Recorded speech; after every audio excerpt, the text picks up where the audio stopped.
Are you planning to visit Rajasthan but don't know how to plan your trip? Here's a 9-day travel itinerary for Rajasthan. On day 1, I took an early morning flight from Mumbai to Jaipur. Landed so early that it was way before check-in time, so I decided to explore the old city and have some nice chai. Old city is also called as the Pink City. After that, I spent an hour exploring the Jantar Mantar, which has the world's largest sundial. Walking distance from here is the Royal Palace of Jaipur. In the evening, I went to the Nahargarh Fort, which is located on top of the Aravalli Hills. This fort used to be the holiday resort for the royal family, also a defense fort at the same time. If you look out this window, you will get to see the entire city of Jaipur, and it is a must-visit place during sunset. Even the rooms inside are beautifully designed. On your way back to Jaipur, you can stop at the Jal Mahal, which is a palace inside a lake. On day 2, I visited the Amer Fort, also called as the Amber Fort. Some of the most famous things to see in this fort are the Diwan-e-Am, the Diwan-e-Khas, the Sheesh Mahal, which is this room full of mirrors, the Turkish baths. This should take you about 3 to 4 hours, and this place is one of the most visited places in all of Jaipur. You can even see the royal kitchen and these huge cooking pots. In the evening, you can visit the iconic Hawa Mahal, which was built mainly for the ladies of the royal family and has amazing ventilation.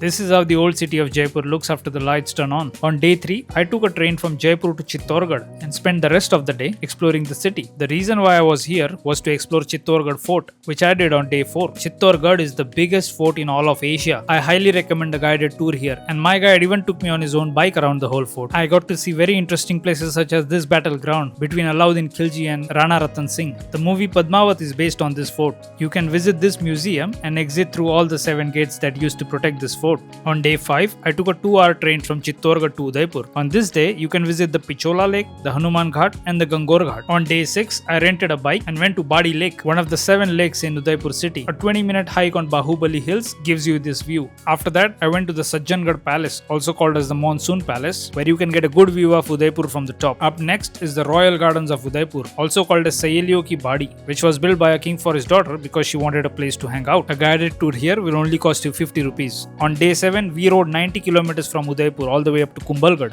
The roads are pretty nice and the view of the Aravalli Hills are awesome. Kumbhalgarh has the second longest wall in the world after the Great Wall of China. I would only suggest to visit Kumbhalgarh if you are in good shape because the slope is very inclined, but the views from the top are definitely worth the visit. After spending half a day in Kumbhalgarh, we then drove another 30 kilometers to Ranakpur through the mountain roads. I would definitely ask you to take the main road and not take this shortcut. The Ranakpur temple is a Jain temple and it's carved completely out of marble. There's a lot of unique designs and pillars, and these main domes are on all 4 sides of the temple, allowing natural sunlight, and walking here is a very unique experience. Once done, we went back to Udaipur through the main road watching these views and reached the city at about 5:30 p.m. just in time for this beautiful sunset. On day 8, I took a train back to Jaipur for some unique Rajasthani food experience, and on day 9, I flew back to Mumbai.